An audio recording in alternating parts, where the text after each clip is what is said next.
Hi good evening दोस्तों, कैसे हैं आप सब। आई होप आप लोग बहुत अच्छे होंगे और आपकी पढ़ाई भी अच्छी चल रही होगी। आ जाइए सभी लोग क्लास में आ जाएंगे और एक बार कमेंट बॉक्स में हाय हेलो लिख देंगे, जिससे कि आपकी अटेंडेंस मार्क हो जाएगी। ओके, चलिए आ जाइए सभी लोग। Good evening Zoya, good evening Anjali, good evening Pooja, good evening.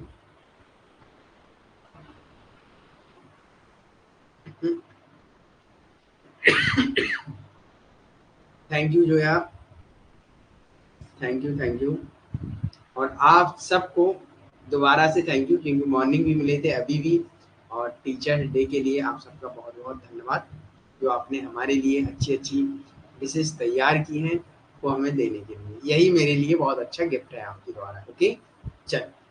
और सबसे बड़ा तो गिफ्ट ये है, आप लोगों का नेट जीआरएफ कंप्लीट हो गया है ना। ये मेरे लिए बहुत बड़ा गिफ्ट है।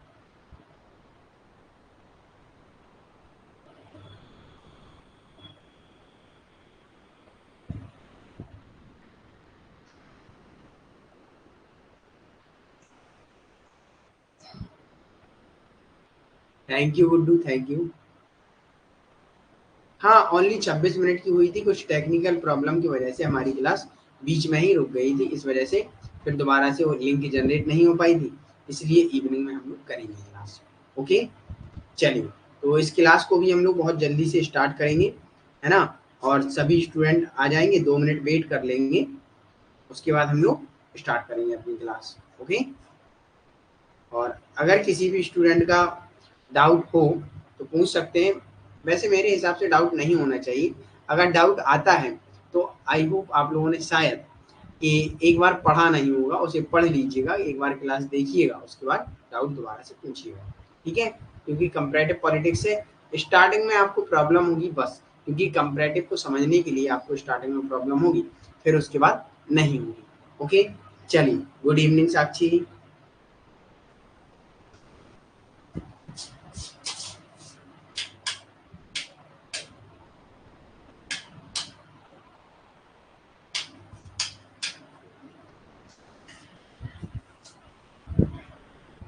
गुड इवनिंग कोमल, गुड इवनिंग विश्वजीत।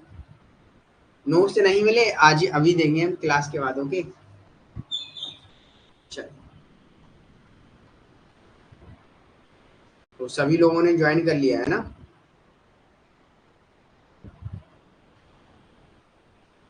ओके,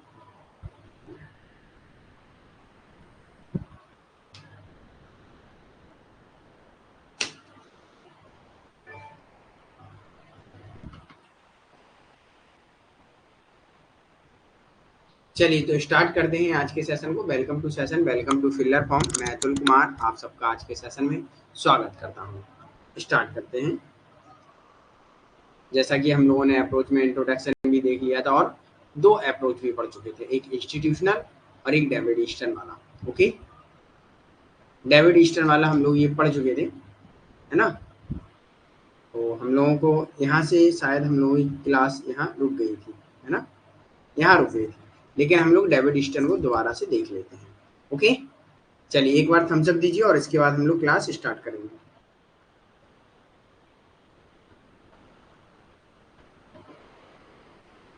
और चीजें समझने की कोशिश करिएगा, है ना। कोई भी चीज मुश्किल नहीं होती है। जब आप मान लेंगे कि मुश्किल है तो फिर वो मुश्किल है। अगर आप मान लेंगे कि वो सिंपल है तो चीजें सिंपल है। ओके, चलिए।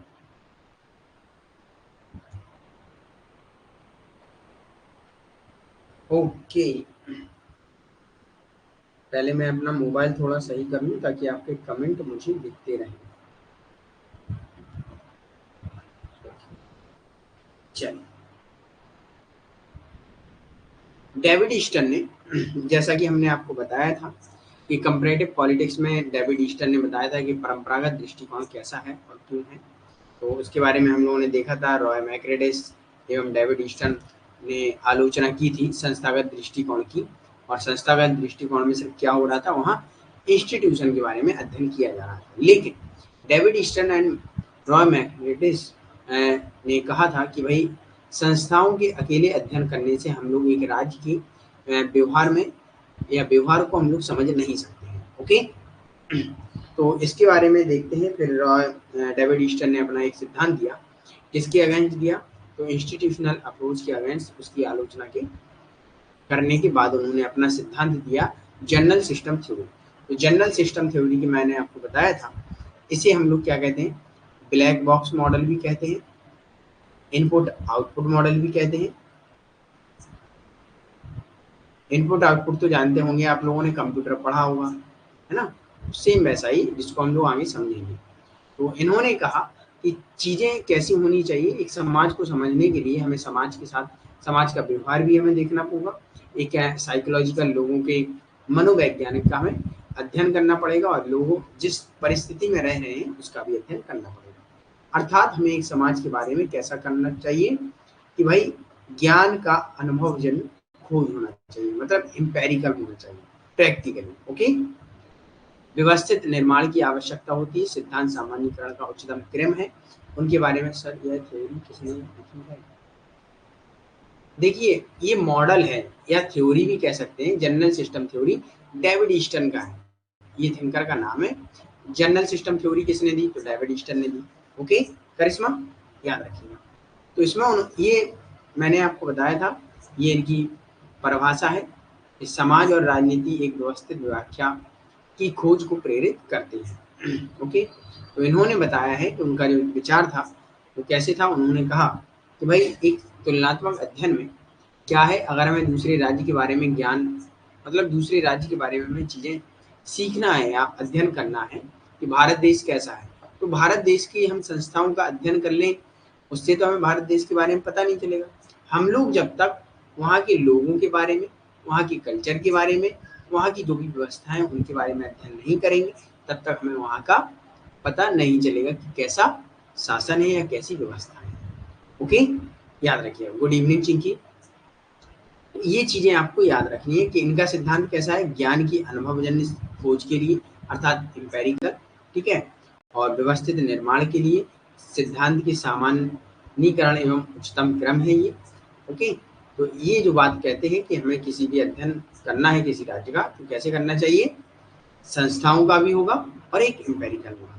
राजनीतिक वैज्ञानिक को विशेष समस्याओं के समाधान पर ध्यान केंद्रित करने के बजाय राजनीतिक व्यवस्था को एक समग्र रूप में देखना चाहिए। इन्होंने कहा भाई जब संस्थागत दृष्टिकोण के विचारकों का आलोचना की इन्होंने, तो उन्होंने कहा कि भाई जो संस्थागत इंस्टीट्यूशनल अप्रोच के जो थिंकर थे वो सिर्फ क्या कर रहे थे, एक विशेष समस्याओं पर ध्यान दे रहे थे, जो संस्था से संबंधित समस्याएं हैं उन पर ध्यान दे रहे थे। Good evening Nirmala, thank you. तो उस पर ध्यान दे रहे थे कि भाई संस्थाओं के द्वारा अध्ययन करेंगे, और संस्थाओं को एक स्पेशल मान रहे थे, विशिष्ट मान रहे थे, ठीक है। लेकिन इन्होंने कहा भाई हम लोग जो भी अध्ययन करेंगे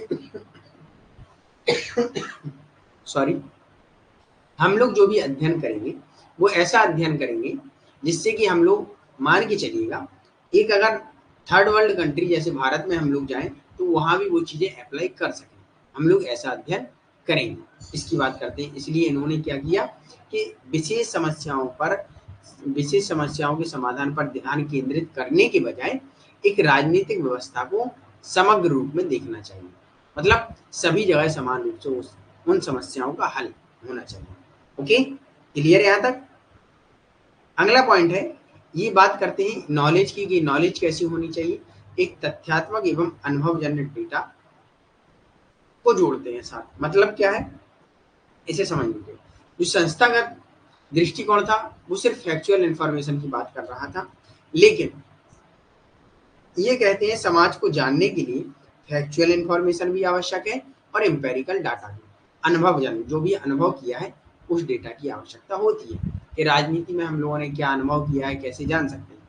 जैसे कोई आए हमारे देश में और वो कहे कि हम यहाँ की राजनीति को सिर्फ कैसे समझ सकते हैं कि भाई ऐसे ऐसे चुनाव लड़ लीजिएगा, मोदी जी लोगों को फ्री चीजें बांट देते हैं कभी कभी, तो वैसे ही बांट दीजिएगा और हम जीत जाएंगे। लेकिन अगर देखा जाए, यहाँ अनुभव किया जाए तो भारत की राजनीति में क्या विशिष्टता है कि भाषा की भी राजनीति है, जातिगत भी राजनीति है, अनुसूचित पिछड़े वर्ग की भी राजनीति है, सांस्कृतिक कल्चर के बेस पर भी राजनीति है ना? तो यहाँ राजनीति में बहुत विविधता है, डाइवर्सिटी बहुत है। तो जब तक हम लोग यहाँ अनुभव नहीं करेंगे चीजें, तब तक नहीं हो सकता है ना? कोई कहे कि हम सिर्फ किताबों को पढ़कर ही हम देश को समझ लेंगे, ऐसा नहीं होता है। किताबों में चीजें अलग हैं, किताबों में भी वही चीजें हैं, लेकिन अनुभव आप जब जीवन में करेंगे तो बहुत अलग होता है। हम कहें कि भाई आपको नैतिक बनना है, मोरल बनना है, आप मोरल बनते रहेंगे तो आपका कोई ना कोई आपका शोषण कर लेगा। किताबों में लिखा है मोरल बनना, लेकिन रियल टाइम में एक समकालीन दृष्टि में अगर देखा जाए कि विश्व कैसा है हमारा, तो विश्व ऐसा है जो मोरल बना है उसका शोषण हुआ है। Okay, clear? तो चीजें बहुत अलग हैं। ये लोग इसीलिए कहते हैं, जो जनरल सिस्टम थ्योरी के विचारक हैं डेविड ईस्टर, उन्होंने कहा है चीजों को हमें फैक्चुअल भी जानना पड़ेगा और एम्पेरिकल, तथ्य में भी जानना पड़ेगा और अनुभव में भी। Okay, clear?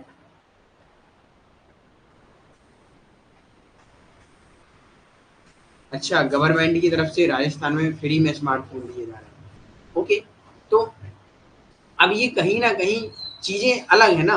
अब मान के चलिएगा राजस्थान में दिए जा रहे हैं फ्री में फोन, दिल्ली में दिए जाएंगे फ्री में फोन? नहीं दिए जाएंगे। अगर दिए भी जाएंगे तो वहां की जनता नहीं लेगी, क्योंकि भाई वहां अधिकतर पैसे वाले हैं, वहां लोगों को मूलभूत आवश्यकताएं चाहिए। आप फ्री में अच्छा पानी दे दीजिएगा, आपको मिल जाएगा। अब आप कह रहे हैं पानी की हमें आवश्यकता है, आप मोबाइल दे रहे हैं, तो फिर कैसे हो सकता है संभव? कभी भी नहीं जीतेगी कोई भी पार्टी, है ना? तो चीजें हर जगह अलग अलग होती हैं। चलिए आगे बढ़ते हैं। अगला पॉइंट है, उन्होंने बताया है कि राजनीतिक प्रणाली पर अनुसंधान अर्थात रिसर्च सेंटर में क्या होना चाहिए। जब आप रिसर्च करें किसी भी राज्य में या राज्य के जो पॉलिटिकल सिस्टम को जानने के लिए, तो वहाँ क्या कैसी रिसर्च होनी चाहिए। एक साइकोलॉजिकल अर्थात मनोवैज्ञानिक डेटा भी हमें आवश्यक है, और परिस्थितिजन और जो सिचुएशन है वहाँ की, वो डेटा दोनों आवश्यक है। क्यों आवश्यक है? क्योंकि प्री बस हमारे यहाँ है। Okay, very good. तो दोनों चीजें क्या है कि मानव की मनुष्य की या किसी व्यक्ति की मानसिक स्थिति क्या है, उसका भी हमें डेटा रखना बहुत जरूरी है, और वहाँ की जो सिचुएशन है उसका भी हमें डेटा रखना जरूरी है। तभी हम एक पॉलिटिकल सिस्टम को अच्छी तरह से वहाँ अप्लाई कर सकते हैं, या मान लीजिएगा वहाँ के पॉलिटिकल सिस्टम को हम लोग समझ सकते हैं। ओके, जैसे मान लीजिएगा व्यक्ति की सोच क्या है। आप गांव एक रूरल एरिया में जाएंगे तो व्यक्ति की सोच क्या है, सरकार हमें जॉब दे दे, चाहे फिर 10,000 या 5,000 रुपए की भी दे दे सैलरी, बस जॉब दे दे, राइट? अब आप वही चीज शहर में आएंगे तो शहर में कोई भी व्यक्ति को कैसे सोचता है, वो जॉब पर ज्यादा ध्यान नहीं देता है, वो अपने एक प्रॉब्लम सॉल्विंग तरीके पर जोर देता है, जिससे वो अपना बिजनेस एम्पायर खड़ा कर सके, राइट? और जिसमें सरकार उसकी मदद कैसे करे कि भाई उसका रजिस्ट्रेशन फीस कम होना चाहिए, सरकार का थोड़ा सपोर्ट होना चाहिए, प्रमोशन होना चाहिए, ये सारी चीजें। तो हर स्थिति, हर परिस्थिति, हर सिचुएशन में लोगों की अलग अलग मानसिकताएं होती हैं, अलग अलग लोगों की विचार होते हैं, उस हिसाब से देखना चाहिए। अब जैसे मान के चलिए हम आपसे कहें कि गांव में हमें डिजिटल बना दें गांव को, तो क्या गांव वाले हमें वोट देंगे? भाई गांव में लोग कंप्यूटर जानते नहीं है, आप कह रहे हैं डिजिटल बना दें, और गांव में जो समस्या है सबसे पहले किसकी है? सबसे पहले इलेक्ट्रिसिटी की समस्याएं हैं, यातायात साधन की प्रॉब्लम है। जब तक ये मूलभूत आवश्यकताएं पूरी नहीं होंगी तब तक और व्यवस्थाएं हम ला ही नहीं पाएंगे। डिजिटल हम कहाँ से बना देंगे? तो उन्हें सबसे पहले मूलभूत आवश्यकताएं चाहिए, है ना? तो उनकी क्या परिस्थिति है, उनको उस परिस्थिति में हमें समझना चाहिए, और अगली जो शहर में परिस्थिति है उसको उस हिसाब से समझना चाहिए। ठीक है, ये दोनों चीजें में अंतर है। इसलिए वो कहते हैं हम किसी भी राज्य के पॉलिटिकल सिस्टम को समझने के लिए वहाँ लोगों के मानसिक मानसिक विज्ञान को हम लोग देखेंगे, लोगों का साइकोलॉजिकल माइंड डेटा इकट्ठा करेंगे, और एक उसकी सिचुएशन क्या है, सिचुएशनल डेटा इकट्ठा करेंगे। तो दोनों डेटाओं की हमें आवश्यकता होती है। और वहाँ हम लोगों ने क्या देखा था, संस्थागत में, इंस्टीट्यूशनल में सिर्फ इंस्टीट्यूशन का अध्ययन करेंगे और कुछ नहीं करेंगे, व्यक्ति का अध्ययन नहीं करेंगे। इंस्टीट्यूशनल में ये मैंने आपको क्लियर बताया था, एक पॉइंट भी दिया था कि वहाँ हम व्यक्ति का अध्ययन बिल्कुल भी नहीं करेंगे, और यहाँ हम लोग व्यक्ति का अध्ययन करेंगे साथ में संस्थाओं का। क्लियर है यहाँ पर? यहाँ तक क्लियर सभी को? एक बार थम्स अप दीजिए, उसके बाद हम लोग आगे बढ़ेंगे।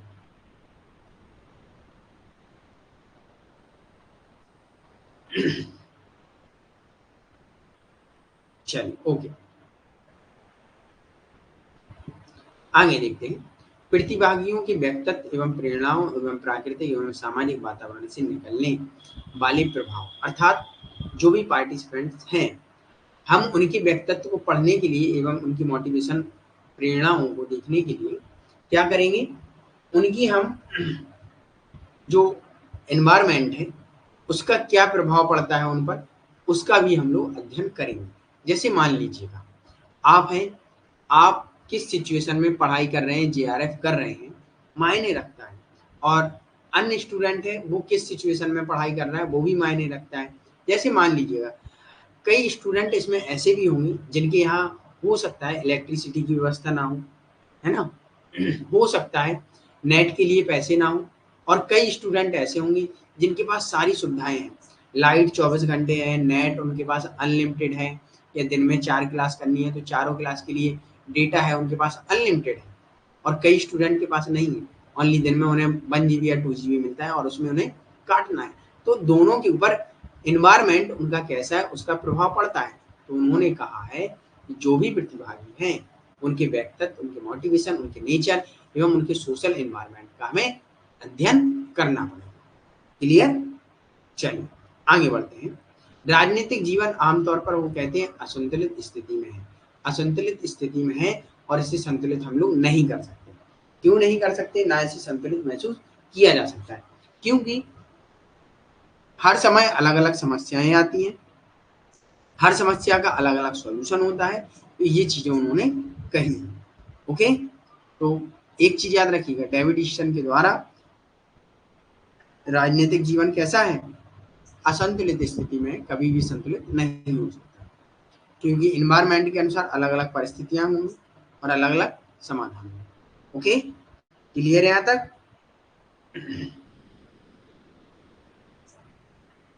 यहाँ तक क्लियर है सभी को? एक बार थम्स अप दीजिए, उसके बाद हम लोग आगे बढ़ेंगे।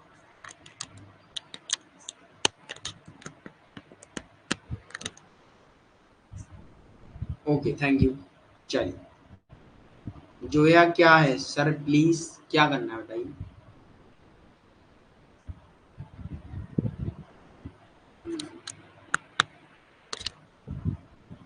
पिछले 2-3 मिनट का रिवाइज कर दीजिए। जो यार रिवाइज कराएंगे आप, मैं भी दिन में 2-3 बार पढ़ चुका हूँ, ठीक है। ये जो है देखिए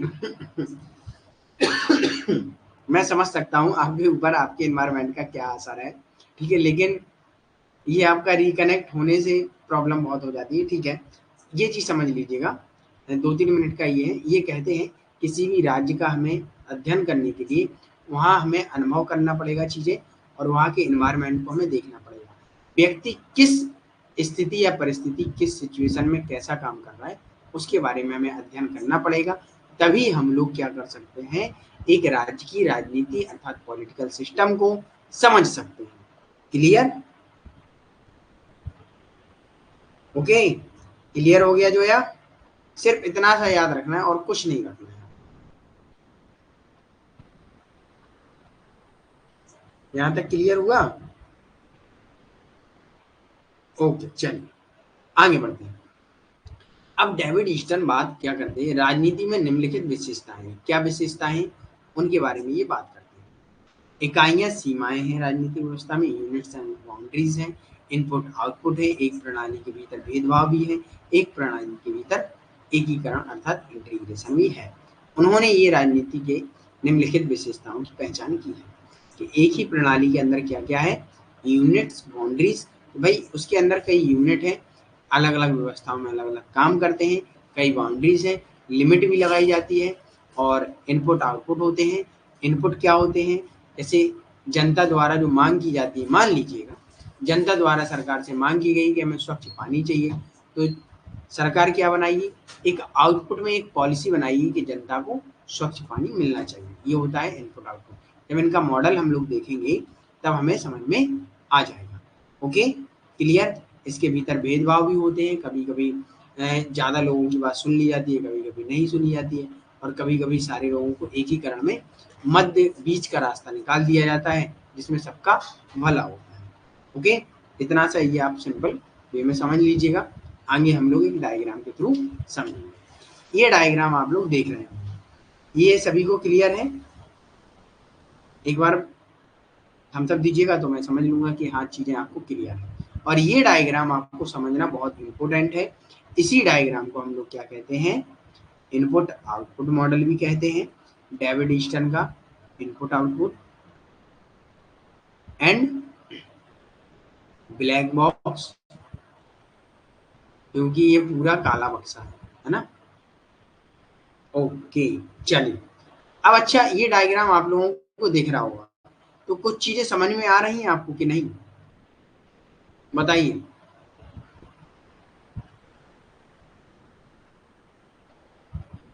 और अगर ये चीजें समझ में आ गई तो आपको फिर सरकार का सिस्टम भी समझ में आ जाएगा कि जनता कैसे सरकार का सपोर्ट करती है और कैसे विरोध करती है। चलिए इसका मतलब बता दीजिएगा ये क्या है। अगर आप में से किसी भी स्टूडेंट ने पढ़ा हो तो इसका मतलब बताइएगा ये क्या कहना चाहते हैं डेविड ईस्टन। थोड़ा थोड़ा आ रहा है समझ में ना, चलिए थोड़ा थोड़ा आ रहा है तो पूरा हम समझाएंगे। ओके, इसलिए क्योंकि मेरा काम है आपको पूरा समझाना, मैं ही समझाऊंगा, है ना।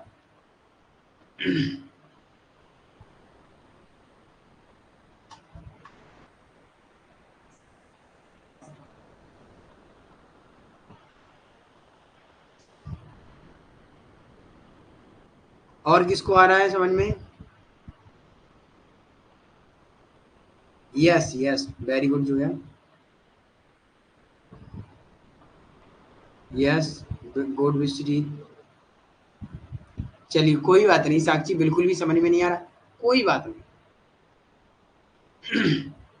इनपुट से डिमांड उठती है, आउटपुट से रिसीव। ओके, यस, चलिए कोई बात नहीं, गलत है सही है, आ रहा है नहीं आ रहा है, कोई बात नहीं, ठीक है। अच्छा एक चीज बताइएगा, आप में से कितने लोग हैं जो घर में कोई चीज की मांग करते हैं? डिमांड होती है आप लोगों की घर में आप लोगों की डिमांड होती है। जैसे मान लीजिएगा डिमांड हुई आपकी, क्या पहले एक छोटा सा सिंपल सा समझ लीजिए, ठीक है। पहले हम लोग एक अपनी सिंपल भाषा में समझेंगे। कंप्यूटर चलाना कौन कौन जानता है? कंप्यूटर चलाना कौन कौन जानता है? सभी लोग जानते हैं, जब ऑनलाइन क्लास ले रहे हैं तो सभी लोग जानते हैं, ठीक है।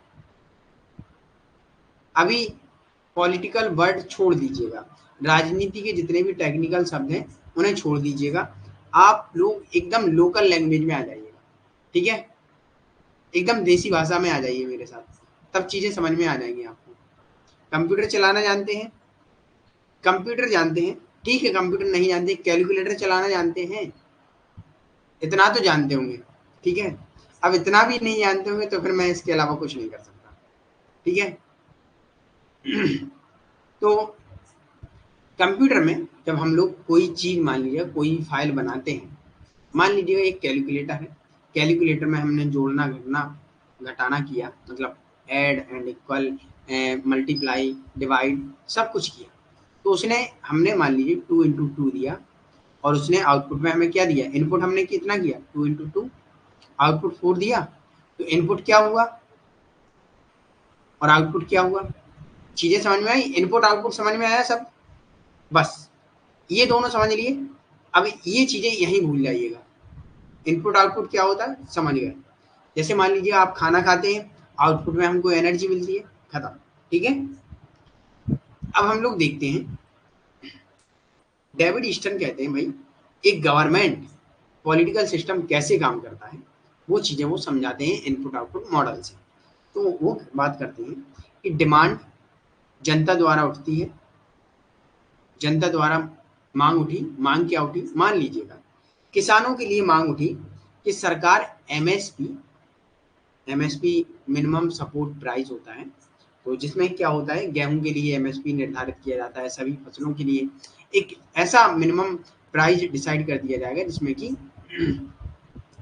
किसानों से उतने रेट में चीजें खरीदी ही जाएंगी, उससे कम नहीं खरीदी जा सकती। जैसे गेहूं का शायद एमएसपी इस बार 2750 था, जो भी होगा कि इतने रुपए कुंटल से कम में नहीं खरीदा जाएगा। ठीक है, ये गवर्नमेंट ने निर्धारित कर दिया। तो किसानों की मांग हुई कि सरकार हमें एक एमएसपी दे। तो सरकार ने कहा कि भाई हमने आपके लिए कानून बनाए। अब जब जनता की मांग उठी, मान लीजिएगा जनता की मांग उठती है कि सरकार हमें अच्छी सुविधाएं दे, हमें सिक्योरिटी दे। एकदम सिंपल और भाषा में अगर एमएसपी शब्द आपको समझ में नहीं आ रहा है तो ये समझ लीजिएगा, मांग उठी जनता की कि महिलाओं और बच्चियों के लिए सुरक्षा हो। सरकार ने देखा कि ये मांग उठ रही है और हमें अगर इस पे काम करना है, तो सरकार का जो पॉलिटिकल सिस्टम है, पार्लियामेंट है, उसमें उस पर विचार विमर्श होगा। विचार विमर्श के बाद सरकार डिसीजन लेगी, उस पर कानून बनाएगी। कानून आपका आउटपुट में आएगा, rules and regulation and policies ये आउटपुट में आती है। ओके, ये आउटपुट में आने के बाद अब कानून सरकार ने बनाया, अच्छा बना या नहीं बना इस पर जनता डिसाइड करेगी। तो कानून आया, जनता ने देखा, जनता ने यूज किया, जनता को सरकार को क्या देगी, फीडबैक। ठीक है, फीडबैक में जनता क्या करेगी, अगर कानून अच्छा होगा तो जनता सरकार का सपोर्ट करेगी, और सरकार का सपोर्ट करेगी, सरकार को पता चलेगा कि हम जनता के अनुसार काम कर रहे हैं, तो सरकार को उम्मीद होगी कि हम अगली बार भी जीत जाएंगे। राइट, और यही कानून अगर गवर्नमेंट और जनता को खराब लगता है तो जनता फीडबैक देगी और जनता यहाँ उसका सपोर्ट नहीं करेगी। तो उससे क्या, सरकार को अपनी गलतियां पता चलेंगी, तो सरकार फिर क्या करेगी, फिर से उसमें कुछ सुधार करेगी जनता के अनुसार।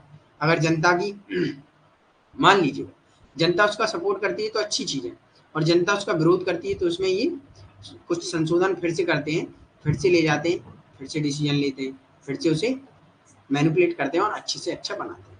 Okay, clear? ये शब्द आपको समझ में आ गए, demand, support, decision, output, input, political system.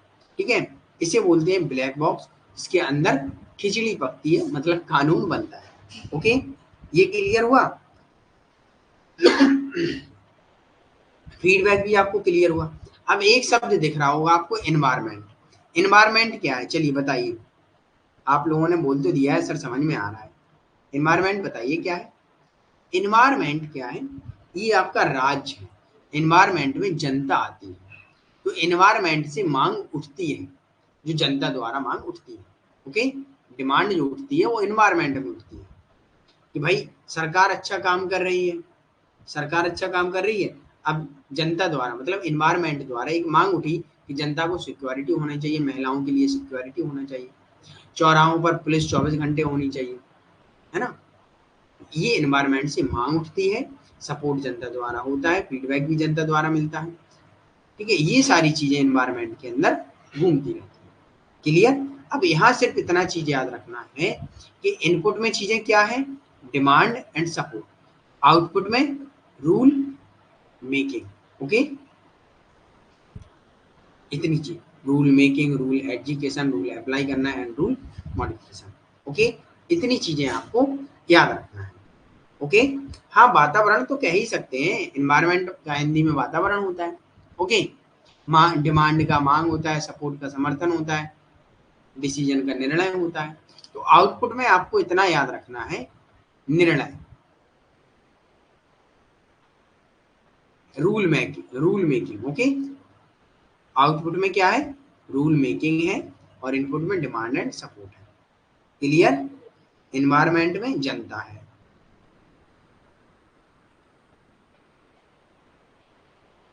हाँ, नोटबुक में बना लें। ओके, आपको समझना है, ये इतना है सिंपल। अब इसी डायग्राम को आपको देख के चीजें समझ में आ जाएंगी सारी। ये चीज बना लीजिएगा, मैं 2 मिनट वेट करता हूँ, नहीं तो स्क्रीनशॉट ले लीजिएगा। ओके, एकदम सिंपल सा है, इसे बना लीजिएगा, वो ज्यादा बेटर है आपके लिए।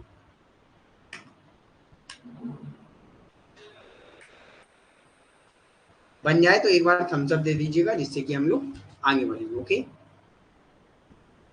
गुड्डू क्लास में सो रहे थे क्या? मैं जब से रिपीट कर रहा हूँ, क्लास में सो रहे थे।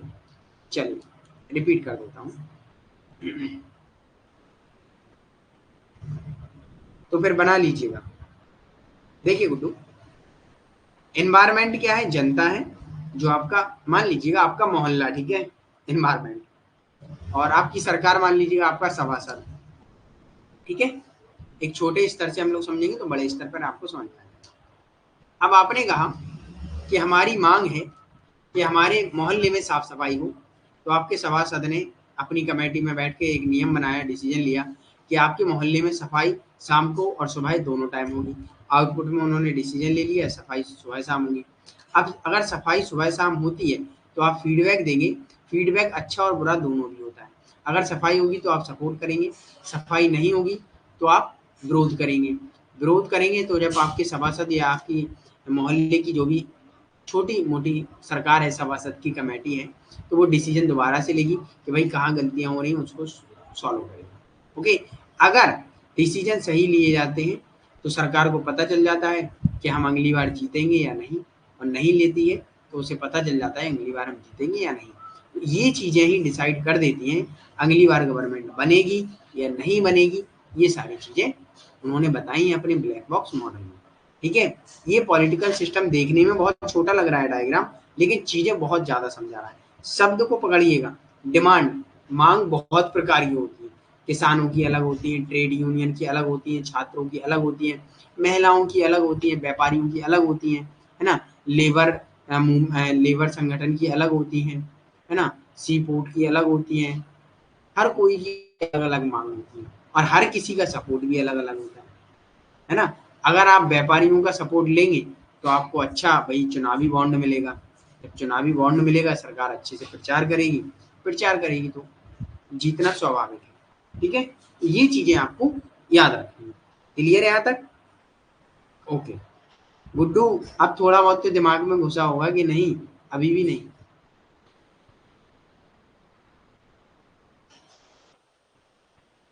चलिए, क्लियर है?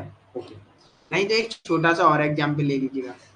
जैसे मान लीजिए आपने डिमांड की अपने मम्मी पापा से पैसे की, मम्मी पापा ने मांग लिया, मान लिया आपकी बात और आपको पैसे दे दिए, तो आप फीडबैक अच्छा देंगे कि मेरे मम्मी पापा बहुत अच्छे हैं। और आपने मांग की, पैसे की, और वहां से आया बढ़िया फ्लाइंग चप्पल, स्लीपर आया, और आप फीडबैक कैसा देंगे? गंदा देंगे। गंदा देंगे तो आप सपोर्ट नहीं करेंगे, आप यही कहेंगे कि मेरे मम्मी पापा बहुत खराब है ना। चलिए ओके, आगे बढ़ते हैं। अब वो बताते हैं राजनीतिक व्यवस्था की इकाइयाँ, कि राजनीतिक व्यवस्था में इकाइयाँ कैसी हैं। जो चीज़ हमने आपको वहाँ समझाई है वो चीज़ यहाँ लिखी है, और ये लिखी हुई चीज़ें हैं तो ये आपको पढ़नी है। वहाँ हमने आपको बता दी है, अब ये चीज़ें हम दोबारा रिपीट नहीं करेंगे। क्यों नहीं करेंगे? क्योंकि इसमें समय जाना व्यर्थ है। वहाँ हमने आपको एकदम लोकल लैंग्वेज में बताया, ये किताबी भाषा है, इसे आप पढ़ लेंगे, समझ में आ जाएगा। क्लियर है यहाँ तक? तो ये बार बार दोहराने से कोई कुछ होगा नहीं। ओके, इसे पढ़िएगा। सॉरी।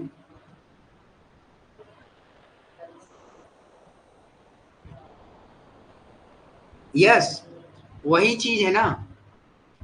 अब पीछे हमने क्या बताया था? देखिए ये डाउट बना आपके अंदर, बना। ये चीज समझिए, उन्होंने बताया है डेविड ईस्टन ने कि राजनीतिक सिस्टम की कुछ विशेषताओं की पहचान की। पहचान कैसे की है?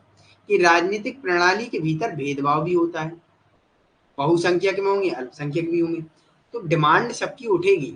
तो डिमांड में क्या होगा, कभी कभी कई ऐसे ग्रुप होते हैं जो छूट जाते हैं।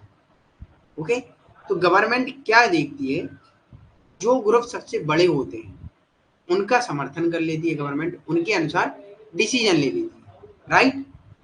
और कभी कभी क्या करती है गवर्नमेंट, देखती है अगर दो ग्रुपों की मांग है, दोनों में वोट बैंक अच्छा है, वोट बैलेंस अच्छा है, तो दोनों का एकीकरण कर देगी, इंटीग्रेशन कर देगी, एक बीच का रास्ता निकाल देगी जिसमें सबकी भलाई। क्लियर? ये डाउट हो गया क्लियर कि सर बहुसंख्यक को देखते हैं? तो देखते हैं। जैसे मान लीजिएगा पिछली गवर्नमेंट क्या थी, जैसे कांग्रेस थी। ओके, कांग्रेस में क्या था, आदिवासियों के ऊपर ध्यान नहीं दे रही थी। क्यों नहीं दे रही थी? क्योंकि वहां उनका वोट बैंक कम था, राइट। अब बीजेपी जब आई तो इसने क्या किया, इसने सबको साथ में लेके चली। अगर देखा जाए तो आज आदिवासी दिवस भी मनाया जाता है। तो कहीं ना कहीं गवर्नमेंट आज सबके बारे में सोचती है, पहले ऐसा नहीं होता। क्लियर? आ गया समझ में? चलिए आगे बढ़ा जाए। ये पढ़ लेना आप लोग, ठीक है? ये बहुत इंपॉर्टेंट है चीजें। अब जो भी नहीं आएगा समझ में तब आपको हम बताएंगे। ओके, चलिए आगे देखते हैं। बाध्यकारी निर्णय एवं नीतिगत कार्रवाइयों के लिए परिणाम राजनीतिक व्यवस्था से निकलना, ये सारी चीजें आपको पढ़ना है। यहाँ आप पढ़ेंगे, जो भी चीजें समझ में नहीं आएंगी वो आप हमसे पूछेंगे। ओके, चलिए। अगर नहीं आया समझ में तो आप सिंपल लैंग्वेज में याद रख लीजिएगा और कुछ नहीं पढ़ना है। वो डायग्राम याद रख लीजिएगा, माइंड में एकदम कॉपी कर लीजिएगा। इनपुट में क्या है, आउटपुट में क्या है, एनवायरमेंट में क्या है, फीडबैक से क्या होता है, बस, और कुछ नहीं पढ़ना है इसमें। ठीक है? अब अगला अप्रोच है political culture approach. Political culture approach जैसे कि आपको नाम से ही पता चल रहा होगा, तो आपको बताना है पॉलिटिकल अर्थात सांस्कृतिक दृष्टिकोण में क्या हो सकता है। जैसे कि हम लोगों ने अभी 2 अप्रोच पढ़े हैं। हमने आपको बताया था कि अगर आपको शब्द के बारे में थोड़ी भी नॉलेज है तो आप चीज़ें समझ सकते हैं। जैसा कि ये एकदम आपको इंडिकेट कर रहा है कल्चर, संस्कृति। तो इसमें आपको बताना है ये किस पर बेस्ड हो सकता है, सही या गलत, जो भी आपको आ रहा है वो बताइएगा। चलिए आंसर दीजिएगा सभी लोग।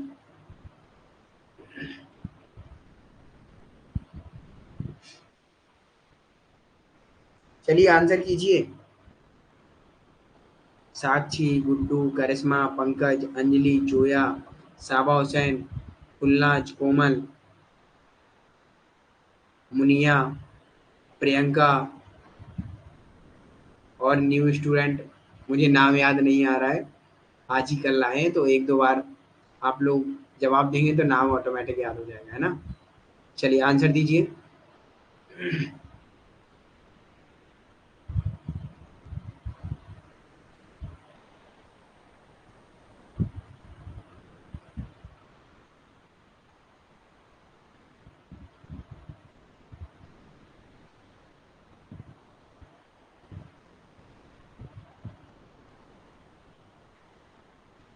सर हमारा समय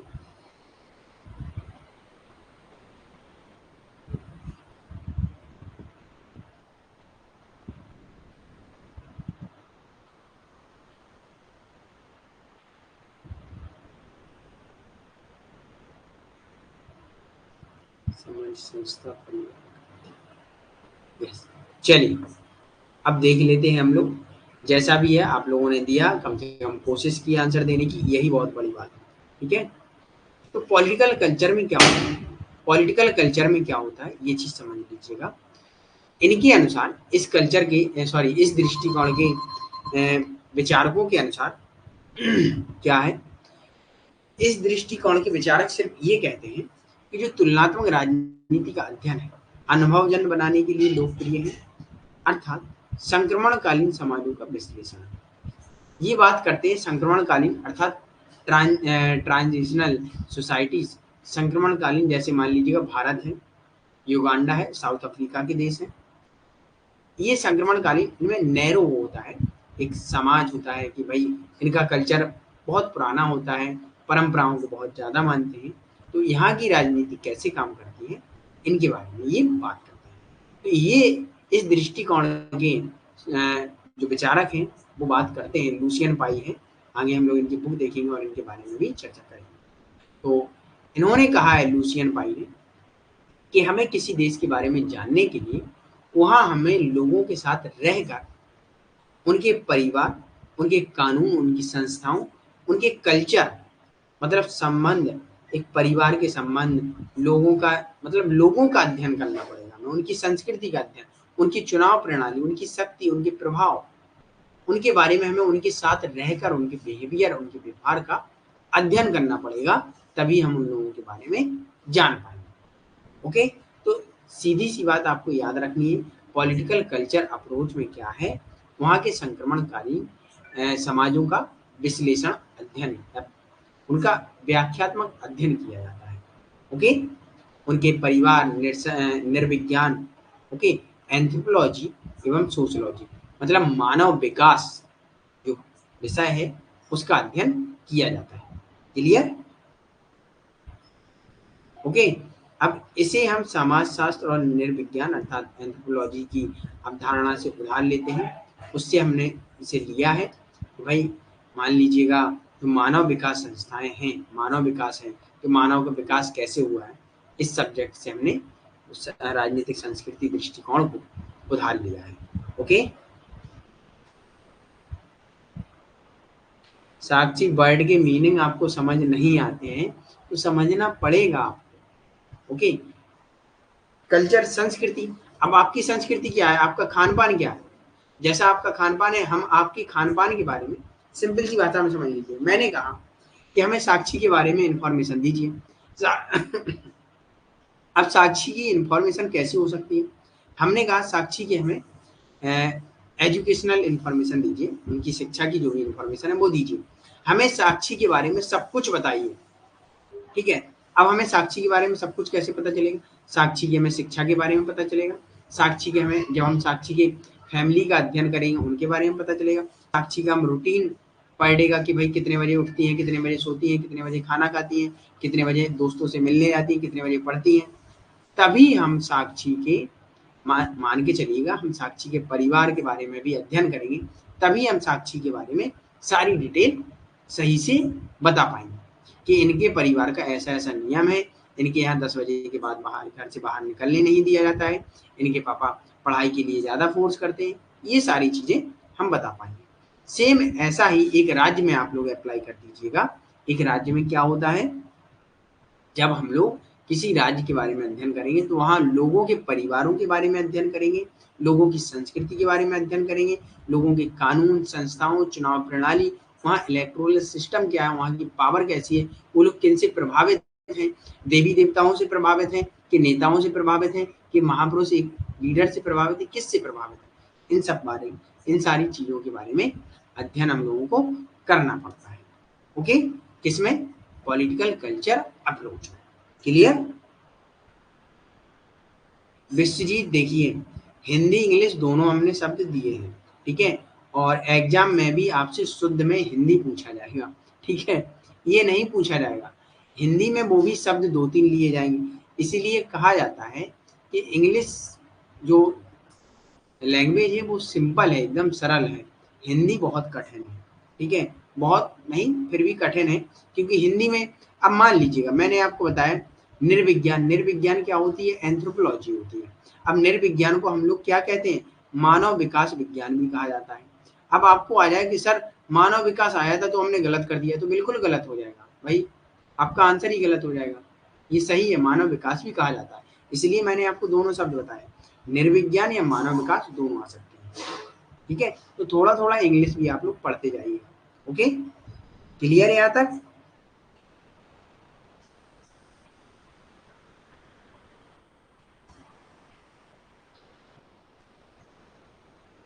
यहाँ तक चीजें क्लियर हुई आप सबकी? चलो ओके, वेरी गुड, आगे बढ़ते हैं। अब अगला आता है राजनीति विज्ञान, राजनीतिक सांस्कृतिक दृष्टिकोण के कुछ थिंकर भी रहे हैं, जैसे कि ग्रेवियल ए आलमंड, आलमंड ने अपनी पुस्तक, यहाँ ये थिंकर हैं और इनकी कुछ इंपोर्टेंट पुस्तकें ये आपको याद रखनी है, बहुत इंपोर्टेंट। ग्रेवियल आलमंड, तो political of developing areas, comparative politics, a development approach, the civic culture, political attitudes and democracy in 5 nation, है ना, comparative politics today, a world view, ये आपको याद रखना है। ओके, ये आपको याद करनी है। अगला है लूसियन पाई, लूसियन पाई क्या है, पॉलिटिकल कल्चर के फादर हैं, फादर ऑफ, अब यहाँ से पूछ लिया जाए फादर ऑफ पॉलिटिकल कल्चर, तो आपको याद रखना है लूसियन पाई। ओके, क्लियर है यहाँ तक सभी को?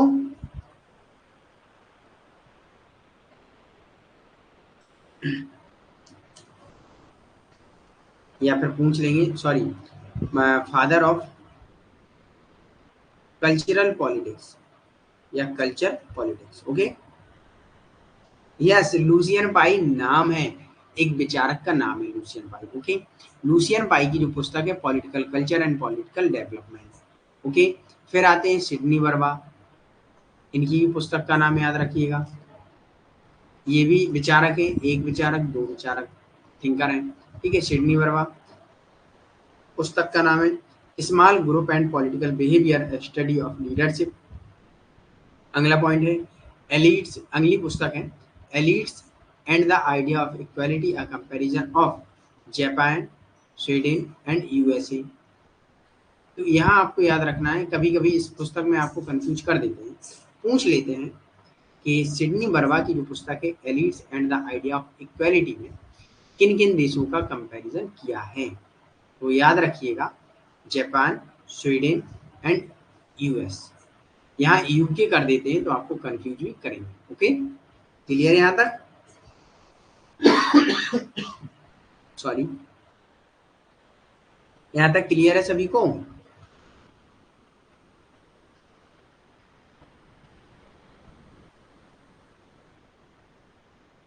चलिए, ओके, वेरी गुड। अब आलमंड के कुछ आइडिया देख लेते हैं। ग्रेबियल आलमंड, इनको शॉर्ट में आलमंड भी कह देते हैं। ठीक है, और कभी कभी क्वेश्चन में आपको लिख के आ जाएगा बादाम। ठीक है, तो याद रखिएगा बादाम भी एक हिंदी ट्रांसलेट कर देता है एनटीए कभी कभी, तो कई बार कंफ्यूजन हुआ है इसमें। ठीक है, तो आलमंड याद रखिएगा। पीपीटी क्या दिख नहीं रहा है? ओके, 2 मिनट वेट करिए।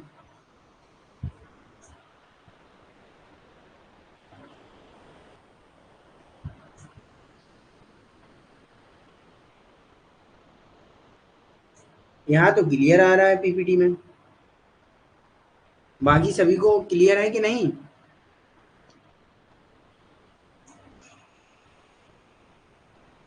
बाकी सभी स्टूडेंट को क्लियर है?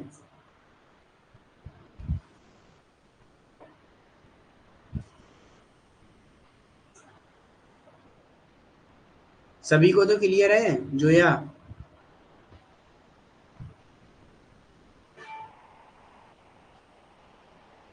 जोया मेरे में तो सही आ रहा है भाई।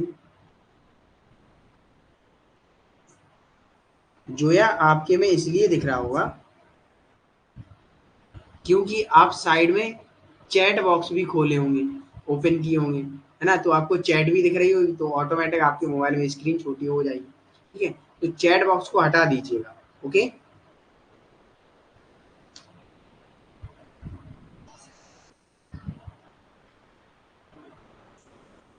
हाँ, आप लोग पिक्सल भी थोड़ा पिक्चर जो वीडियो क्वालिटी होगी तो उसको भी कम किए होंगे, इस वजह से आपको ब्लर दिख रहा होगा। ओके, चलिए, अब आलमंड के विचार देख लेते हैं। ग्रेवियल आलमंड, इनके भी हम लोग एक उसको पढ़ेंगे, इनका स्ट्रक्चरल फंक्शनल अप्रोच है उसको भी हम लोग पढ़ेंगे। ओके, अरे भाई,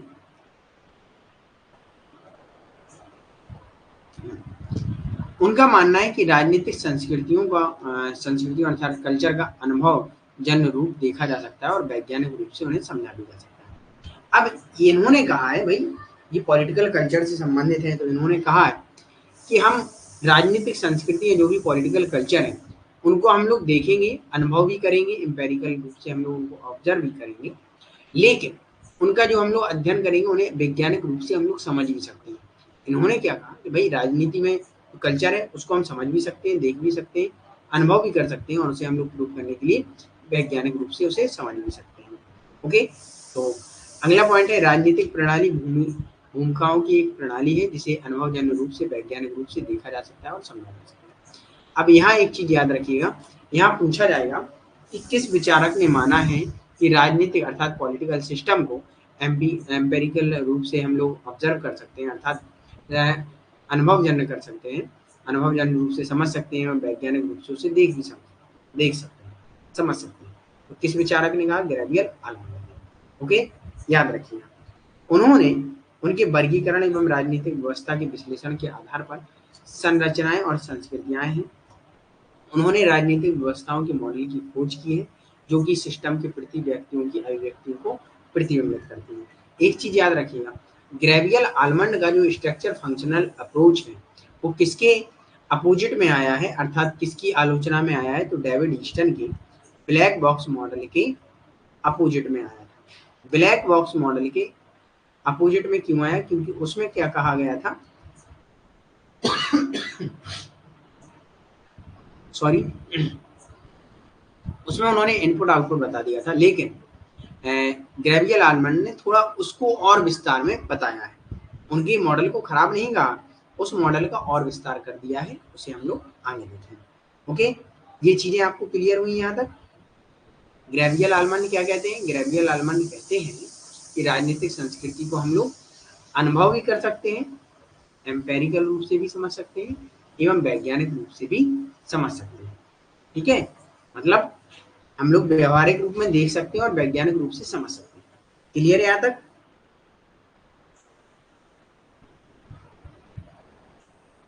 ओके, वेरी गुड। चलिए आगे बढ़ते हैं। उन्होंने बताया है कि भाई अब संस्कृति को हम लोग कैसे समझेंगे। जैसे होमोजेनियस कल्चर होता है, सजातीय संस्कृति के बारे में बात करते हैं, तो ये कहाँ है? ब्रिटेन में।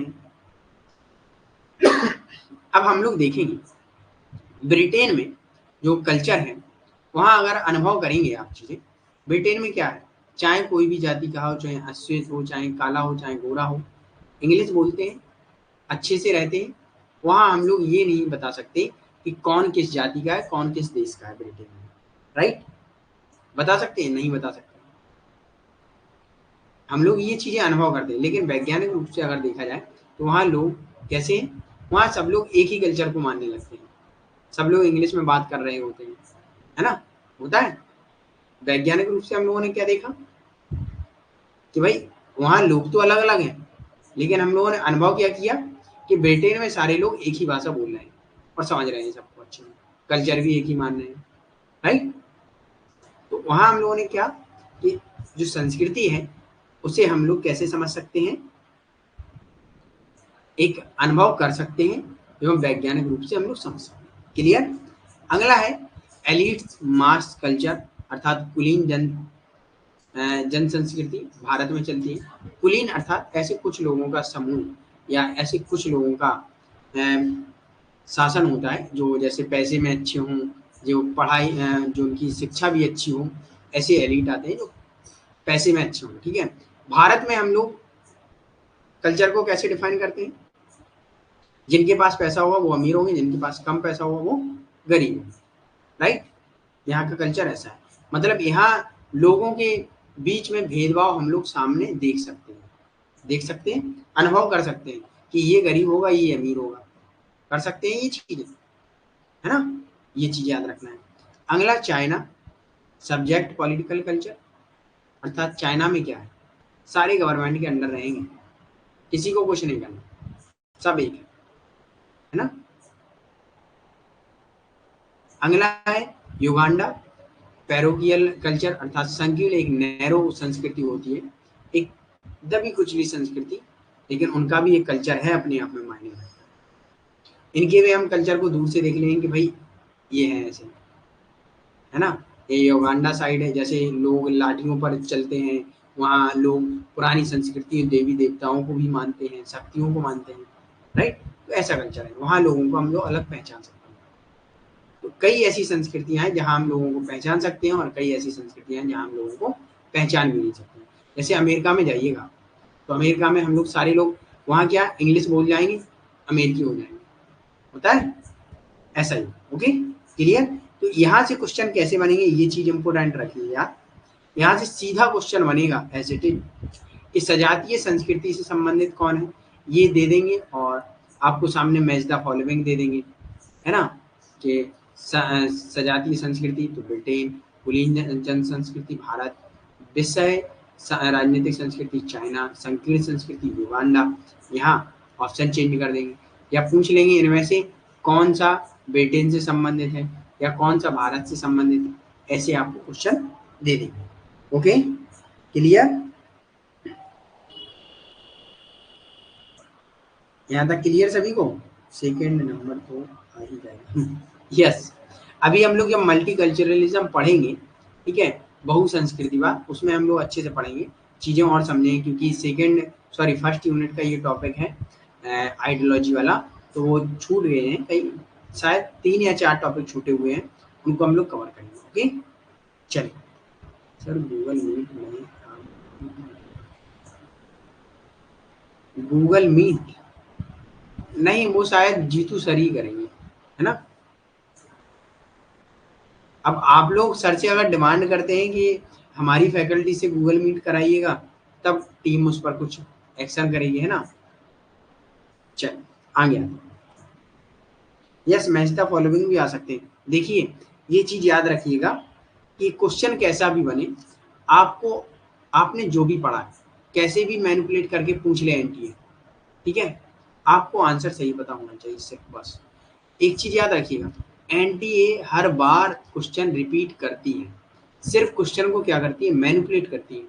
और आप अगर उसका मैनिपुलेट मतलब बदलाव उसका समझ गए कि उसने क्वेश्चन को कहाँ कैसे बदला है। जैसे इस बार पूछा था अब्राहम मैस्लो का जो नीड ऑफ हायरार्की मॉडल है उसके बारे में पूछा था, सिर्फ क्वेश्चन मैनिपुलेट करके पूछा गया था और कुछ कहीं नहीं था। अगर पुराने स्टूडेंटों ने क्लास की थी, मैंने बताया था कि इसमें से क्वेश्चन आना ही आना है, और क्वेश्चन आया वो भी मैनिपुलेट करके पूछा गया था। कोमल शायद आपने दिया था, है ना।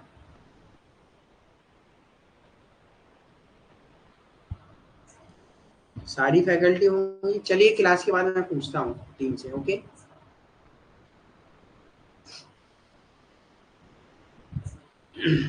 यहाँ तक क्लियर सभी को, ठीक है। क्वेश्चन कैसे भी मैनिपुलेट करके पूछ ले एनटीए, आपका हो जाएगा। इतना मुझे पता है कि आपको जो पढ़ाया जा रहा है वो सिर्फ आप पढ़ लीजिएगा, आपका आंख बंद करके आपके 60 क्वेश्चन 65-70 क्वेश्चन भी बन सकते हैं, ठीक है। बकाया 30 क्वेश्चन को आप ऐसे छोड़ दीजिएगा कि जो करंट में होंगे या फिर आईआर से होंगे, 70 क्वेश्चन का मैं आपसे वादा करता हूँ कि आपके बन सकते हैं, ठीक है। बस चीजें क्या है, और 70 क्वेश्चन तो पूरे पूरे बनने ही हैं, लेकिन आपको किताबें जो दी गई हैं उनका क्रम में याद करना, डेट याद करना, इन चीजों में आप लोग क्वेश्चन गलत कर देते हैं तो आपके सही कम हो पाते हैं। ओके,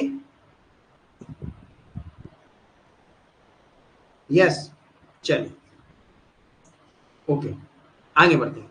अब पॉलिटिकल इकोनॉमी अर्थात राजनीतिक अर्थव्यवस्था के बारे में क्या दृष्टिकोण है, इसके बारे में दो थिंकर हैं, बैंगिस्टन एंड बैटमैन, इन दोनों ने राजनीति में बात करते हैं, तो ये दृष्टिकोण भी हम लोग समझ लेंगे, उसके बाद हम लोग सेशन समाप्त करेंगे। ओके, देख लेते हैं। इस दृष्टिकोण का प्रमुख विचार यह है कि राजनीतिक व्यवस्था अर्थव्यवस्था के भीतर काम करती है। मैं डेट में देखिए करिश्मा, अगर डेट में कंफ्यूजन है तो फिर मैं कुछ नहीं कर सकता उसके लिए।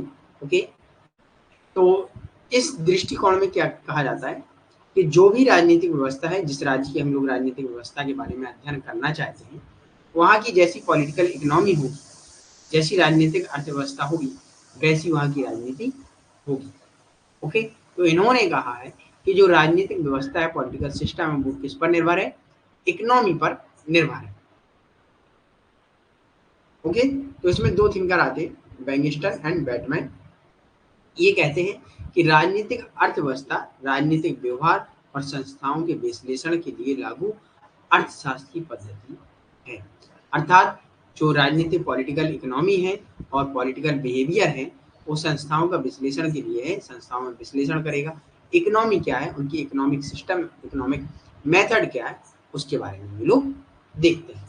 तब कहते हैं हम लोग एक राज्य के बारे में अध्ययन कर सकते हैं, वहाँ के अगर हम लोग पॉलिटिकल इकोनॉमी अच्छी होगी तो वहाँ के राज्य की व्यवस्था भी अच्छी होगी। Okay, clear.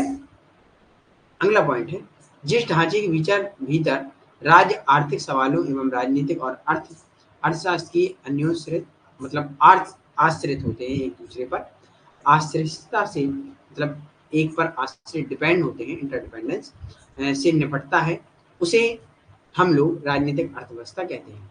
मतलब एक राज्य जो होता है वो जैसी इकोनॉमी के इंटरडिपेंडेंस अर्थात इंडिपेंडेंस पर जैसा भी गुजरता है, उससे हम निर्धारित कर लेते हैं कि वहाँ की राजनीतिक व्यवस्था कैसी होगी। सीधा सा सिंपल सा एक शब्द याद रखिएगा, जैसी राज्य की इकोनॉमी होगी, जैसा राज्य का पॉलिटिकल इकोनॉमी होगा, वैसा राज्य की व्यवस्था होगी। इसके थिंकर आपको याद रखने हैं, बैंगिस्टन एंड बैटमैन। तो आपको ये 2 थिंकर बहुत इंपॉर्टेंट है, इनको आपको याद रखना है। ओके, और अगला है, इसमें आगे आते हैं।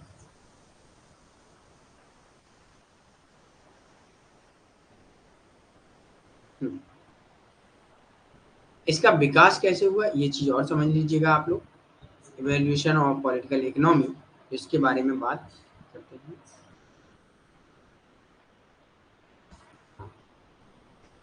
अर्नेस्ट मेंडल के अनुसार यूरोप का सामंतवाद से एक लाभ उन्मुख अर्थव्यवस्था में परिवर्तित खरीदारों और विक्रेताओं ने राजनीतिक अर्थव्यवस्था के स्कूल का नेतृत्व किया है। कि अर्नेस्ट मेंडल ने कहा है, मेंडल ने के अनुसार कि यूरोप में जब सामंतवाद था तो वहाँ लाभ अच्छा खासा हुआ था और वहाँ की राजनीति में भी परिवर्तन आया था, वहाँ की अर्थव्यवस्था थी। तो वहाँ जब राजनीतिक अर्थव्यवस्था के स्कूल का नेतृत्व किया गया कि भाई स्कूल जो पॉलिटिकल इकोनॉमी होती है वो अच्छी है और राजनीतिक व्यवस्था के लिए भी अच्छी है। तो इसमें आपको कई थिंकरों के नाम भी याद रखने हैं, जैसे एडम स्मिथ। एडम स्मिथ की एक पुस्तक है the inquiry into the nature and causes of the wealth of nation. तो इस पुस्तक को कभी कभी शॉर्ट नेम में भी पूछ लिया जाता है, तो आपको ये भी याद रखना है कि एडम स्मिथ की पुस्तक क्या है, वेल्थ ऑफ नेशन। ओके, इस पुस्तक का पूरा नाम भी पूछ लेते हैं, तो आपको पूरा नाम याद रखना है, inquiry into the nature and causes of the wealth of nation. Clear, ये चीज आपको याद रखना है। ओके, इन्होंने कहा है कि किसी निजी संपत्ति की रक्षा की जानी चाहिए और यह राज्य का प्राथमिक कार्य है। पॉलिटिकल इकोनॉमी में क्या होता है कि राज्य का कार्य क्या है, लोगों की प्राइवेट प्रॉपर्टी का संरक्षण करना। ओके, सिर्फ इतना राज्य का काम है, अगर राज्य इतना करेगा तो ऑटोमेटिक उसकी राजनीतिक व्यवस्था अच्छी होती है। क्लियर, चलिए यहाँ रिकार्डो के बारे में भी थोड़ा बताया गया है कि एडवांस थ्योरी के बारे में बात करते हैं, एक्यूमुलेशन ऑफ कैपिटल, अग्रमिक सिद्धांत अर्थात पूंजी के संचय की वकालत करते हैं। ये चीजें आपको याद रखना है, ठीक है। जो डेविड रिकार्डो जो मार्क्स के विचारों से प्रभावित थे, मार्क्स ने डेविड रिकार्डो से पूंजी संचय के बारे में बात करते हैं। ओके, तो मार्क्स के बाद आते हैं। क्लियर है यहाँ तक सभी को? चलिए, अब जो कल का सेशन हुआ तो वहाँ हम लोग पढ़ेंगे न्यू इंस्टीट्यूशनल अप्रोच, जिसके बारे में हम लोग कल डिस्कस करेंगे। ओके, जो इंस्टीट्यूशनल अप्रोच पढ़ा है उसका ठीक अपोजिट है, इसे हम लोग समझेंगे। ओके सर, ये इकोनॉमिक के फादर हैं? हाँ, एडम स्मिथ इकोनॉमिक के फादर हैं। ओके, चलिए यहाँ तक क्लियर है सभी को? मैंने वीडियो इसलिए ऑफ कर लिया था क्योंकि मेरा पावर कट हो गया है, ठीक है। कमरे में जो लाइट है वो क्या है कि इन्वर्टर से ओनली एक बल्ब जलता है जिसमें मेरा फेस नहीं दिख सकता है सही आपको, है ना। मैं आपको दिखूंगा कि मैं स्पेस में हूँ, मैं चंद्रयान पर हूँ, ठीक है, चंद्रयान में गया हूँ। चलिए कोई बात नहीं। Thank you for today session watch and most welcome. मिलते हैं हम लोग कल सुबह 9 AM and evening 8 PM। Okay, चलिए, okay, good night, take care and welcome all of you again. और थैंक यू फॉर आप लोगों ने जो हमें गुड विशेष, अच्छी मनोकामनाएं, आपकी जो भी विशेष हैं वो आपने हमें दी, उसके लिए बहुत बहुत धन्यवाद आप सबका, ठीक है। बस आप लोगों का JRF नेट हो जाए तो ये मेरे लिए सबसे अच्छा गिफ्ट होगा। ओके सर, सेकंड पेपर की बुक भी, मौसम सेकंड पेपर की बुक नहीं मिलती है, फर्स्ट पेपर की बुक मिली होगी अगर आपने अभी ज्वाइन किया होगा, ठीक है। अभी ऑफर में चल रहा है वो चीज। चल, अब किसी भी स्टूडेंट का अगर टॉपिक से रिलेटेड डाउट है तो पूछ लीजिएगा, अगर टॉपिक से रिलेटेड भी नहीं है तब भी पूछ लीजिएगा। ओके, जन्माष्टमी की छुट्टी नहीं होगी? बिल्कुल नहीं होगी जन्माष्टमी की छुट्टी। ओके कोमल, हाँ फर्स्ट पेपर ध्यान दीजिएगा कोमल, इस बार आपका हो जाएगा, ठीक है, क्योंकि सेकंड पेपर में ठीक ठाक नंबर थे, लेकिन फर्स्ट पेपर में थोड़ा ध्यान दे दीजिएगा। ओके, कोई छुट्टी नहीं होगी, किसी भी त्योहार की छुट्टी नहीं होगी। ओके, क्योंकि बीच में काफी छुट्टियां हो गई हैं और हो सकता है कभी छुट्टी हो तो हम देख लेंगे, बता देंगे आपको। ओके चलिए, okay thank you, most welcome, okay bye, good night.